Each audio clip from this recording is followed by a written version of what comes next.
नमस्कार, मैं अंकिता भट्टाचार्य। बचपन से ही हमें सिखाया जाता है कि दूसरों का मदद करना, और कभी कभार अनजाने में हम जिसका भला करते हैं वो हम लोगों का बुरा करके चले जाते हैं। हमारी आज की कहानी, जहां एक खतरनाक जुर्म को रात के अंधेरे में अंजाम दिया गया।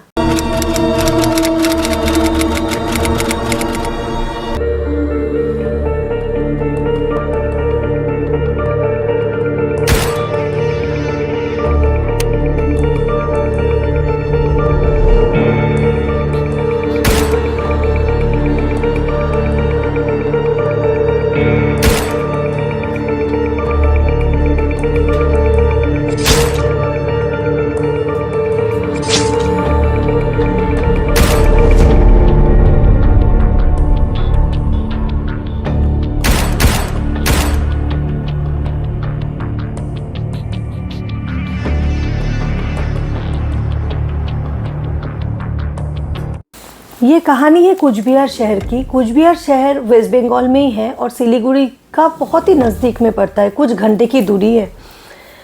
तो कूच बिहार शहर में एक लड़का था शोमेन बोल के, वो बहुत ही अच्छा एक जॉब करता था और माधवी भी सेम कंपनी में जॉब करती थी। दोनों में प्यार हो गया और दोनों शादी करने के लिए बेताब हो गए। लेकिन माधवी का जो फैमिली है वो बहुत स्ट्रिक्ट था। माधवी का पापा भी बहुत गुस्से वाला थे, वो रिश्ते से बिल्कुल भी रजामंद नहीं थे। लेकिन जैसे तैसे करके दोनों का शादी तो हो गया। शादी के कुछ साल के बाद शोमेन एक बंगला बनाया और माधवी को सरप्राइज़ दिया। माधवी बहुत ज़्यादा खुश हो गई थी, लेकिन माधवी को एक ही प्रॉब्लम था इस बंगले से। बंगला थोड़ा सा शहर से दूर में था तो कूच बिहार शहर में ही, बट थोड़ा सा दूरी में था। तो माधवी ने बोला, तुमने इतना अच्छा जगह लिया, इतना अच्छा घर बनाया, लेकिन शहर के अंदर लेते तो ठीक रहता। तो शोमेन ने बोला, देखो आजकल रेट भी बहुत ज़्यादा है, तो कम बजट में बहुत अच्छा सा मुझे ये बंगलो मिल गया, ये जगह, और धीरे धीरे ये जगह भी भर जाएगा क्योंकि डेवलपमेंट बहुत ज़्यादा तेज़ी से हो रहा है। तो वो लोग अपना जो रेंटेड हाउस था वहाँ से शिफ्ट हो गए और अपना घर बहुत अच्छा से डेकोरेशन करके सुंदर से सजा के वो लोग स्टार्ट कर दिए न्यू घर पे रहना।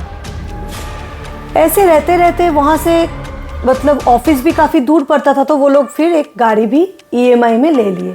तो माधवी ये सब देख के बहुत खुश थी क्योंकि माधवी का जो पापा है वो तो इस शादी के खिलाफ थे, लेकिन तब उनके पापा भी मतलब खुश हो गए कि नहीं, मेरा बेटी खुश है, वो अपना घर गाड़ी सब कुछ ही हो गया, और क्या एक पापा के लिए इससे ज़्यादा और क्या चाहिए। तो पापा सेटिस्फाइड थे। ऐसे ही करके काफ़ी दिन बीतने के बाद माधवी के पापा बहुत ज़्यादा बीमार पड़ गए। तो शोमेन ट्रीटमेंट वगैरह करवाए, पापा के साथ थे, उनको दिखाना, डॉक्टर के पास जाना, ये सब करते करते माधवी का पापा का देहांत हो गया। उस टाइम पे माधवी बहुत ज़्यादा शॉक में आ गई और डिप्रेशन में चली गई, क्योंकि जितना भी हो फादर एंड डॉटर के बीच एक बहुत ज़्यादा स्ट्रॉन्ग बॉन्डिंग रहता है, जो माधवी को मतलब बहुत ज़्यादा इफ़ेक्ट कर गया था कि पापा चले गए। शोमेन बहुत कोशिश कर रहा था माधवी का दिल बहलाने का, बाहर वो लोग घूमने भी गए, लेकिन कुछ भी नहीं हो रहा था। धीरे धीरे माधवी नॉर्मल हो रही थी, लेकिन तबीयत उसका ख़राब रहता ही था। एकदम अच्छा से फ्रेशनेस उसमें नहीं आ रहा था और इसकी वजह से कोई इशू भी वो लोग को नहीं हो रहा था। शादी का काफ़ी साल बीत गए थे, लेकिन फिर भी शोमेन बहुत खुश था माधवी को लेके। और शोमेन माधवी का मम्मी का भी देखभाल करता था, उनका खबर लेना, उनका बाजार वगैरह कर देना, बहुत ही अच्छा रिस्पॉन्सिबिलिटी सासू माँ का भी शोमेन उठा रहा था। बहुत ही मतलब सब कुछ ठीक ठाक चल रहा था। बहुत अच्छा दामाद मिला था उन लोगों को, और माधवी को भी एक बहुत ही अच्छा केयरिंग हस्बैंड मिला था। ऐसे करते करते एक दिन माधवी और शोमेन के बीच मतलब बाताबाती हो गई, जैसे हस्बैंड वाइफ के बीच होते रहता है। और शोमेन और माधवी बातचीत करना बंद कर दिए। एक दिन, 2 दिन, 3 दिन ऐसे चलते रहा, और फिर एक दिन शोमेन ने माधवी को मना लिया। मनाने के बाद बोला कि माधवी तुम अपना ख्याल रखो, तुम इतना तबीयत तुम्हारा ख़राब हो रहा है, ऐसे करने से हम लोग का रिलेशन में इफ़ेक्ट पड़ रहा है। तो माधवी भी सोची नहीं मैं गलत कर रही हूँ, मैंने इतना प्यार से इतना मुश्किल से शोमैन से शादी किया तो मैं ये क्यों कर रही हूँ, पापा तो चले गए, मुझे अभी मूव ऑन करना है। यही सब करके माधवी ने बोला चलो मूवी देखने चलते हैं। तो वो लोग मूवी देखने चले गए और बहुत दिन बाद शोमैन को पुरानी वाली माधवी वापस मिल गई। शोमैन बहुत खुश था और मूवी से लौटते लौटते लगभग 10 साढ़े 10 बज गया था, क्योंकि घर थोड़ा सा दूर में था शहर से, तो टाइम भी लग गया था पहुंचते पहुंचते। घर पहुंचने के बाद वो लोग गप ही कर रहे थे, क्योंकि डिनर वो लोग बाहर से करके आए थे। एक औरत उसके घर के सामने आई और बेल बजाई। शोमैन थोड़ा सा मतलब सोचा कि ये कौन है, इतना रात को कोई लेडी आई है, तो कोई रिलेटिव होगा माधवी का शायद। तो शोमैन ने बोला देखो माधवी तुम्हारा कोई रिलेटिव आया है क्या? तो माधवी बाहर जाके बोला नहीं मैं इनको नहीं जानती। तो वो लेडी तब रोते रोते बोल रही थी कि देखिए मेरा बस छूट गया है, मैं आसाम जा रही थी लेकिन मुझे रहने का कोई जगह नहीं मिल रहा और मैं अकेले किसी होटल में कैसे रहूं, सेफ़ नहीं है। तो मुझे लगा कि मैं किसी का घर पे रुक जाती हूँ, तो यहाँ तो आसपास में उतना घर भी किसी का नहीं है। मैं ढूंढते ढूंढते फिर आपके घर के सामने आ गई, तो इतना रात गए मैं कहाँ जाऊँगी, मुझे एक रात के लिए रुकने दीजिएगा आप लोग। तो माधवी और शोमैन तो अकेले ही रहते थे, ऐसे कोई प्रॉब्लम था नहीं, लेकिन फिर भी शोमैन को पसंद नहीं था कि बाहर का कोई अनजान कोई भी हो रहे। तो माधवी बोला नहीं, कोई औरत को अकेला रात को छोड़ना नहीं चाहिए, आप रहिए, कोई प्रॉब्लम नहीं है। शोमैन थोड़ा सा एनॉयड फील कर रहा था, बट माधवी के बात वो काट नहीं सकता था, क्योंकि इतना दिन बाद माधवी थोड़ा सा नॉर्मल हुई थी, ये बहुत बड़ी बात थी। तो वो औरत आ गई और औरत एक सूटकेस लेके आई थी, अपना लगेज बैग लेके, एक ही बैग था। वीडियो ही लग रही थी, क्योंकि सिंदूर वगैरह था नहीं और उतना रात गए ज़्यादा बातचीत नहीं करके माधवी बोला कि आपका ये गेस्ट रूम में मैंने बंदोबस्त कर दिया है, आप यहाँ सो जाइए, कल सुबह आप निकल जाइएगा ब्रेकफास्ट करके, या आपको अगर जल्दी है तो आप जल्दी निकल जाइएगा, हम लोग पास वाले रूम में ही हैं। तो वो औरत बहुत थैंक यू बोल के वो अपना रेस्ट करने अपना रूम में चली गई। तो माधवी और शोमैन भी कुछ टाइम एक साथ बिता के सोने चले गए। रात का लगभग 2:30 बज रहा था, अचानक से माधवी और शोमैन का बेडरूम में खटखटाने की आवाज़ सुनाई दी। तो वो लोग गहरे नींद में थे, फिर भी 2-3 बार होने के बाद शोमैन उठ के दरवाज़ा को खोला। तो शोमैन ने देखा वो औरत नॉक कर रही थी। तो उसने बोला कि क्या बात है, आपको कुछ चाहिए क्या?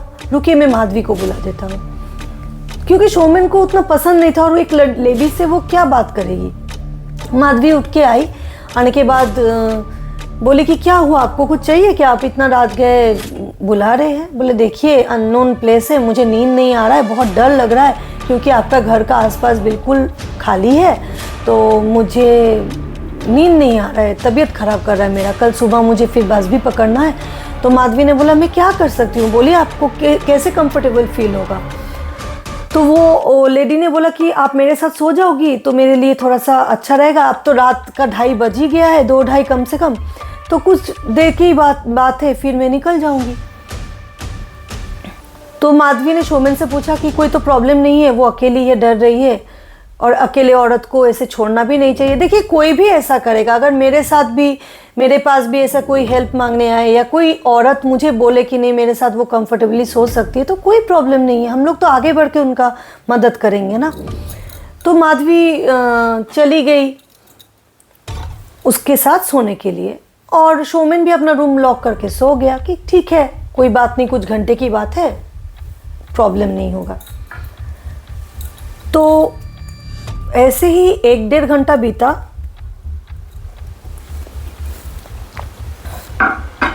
शोमैन को नींद नहीं आ रहा था। जाहिर सी बात है, अननोन लेडी के पास जाके शोमैन का वाइफ सो रही है तो उसको तो थोड़ा सा तो बेचैनी होगा ही, क्योंकि माधवी का तबीयत भी ठीक नहीं रहता है, मेडिसिन भी चलता है, जो भी हो, और इतना दिन बाद सब कुछ ठीक हुआ था, तो शोमैन को गुस्सा तो बहुत आ रहा था।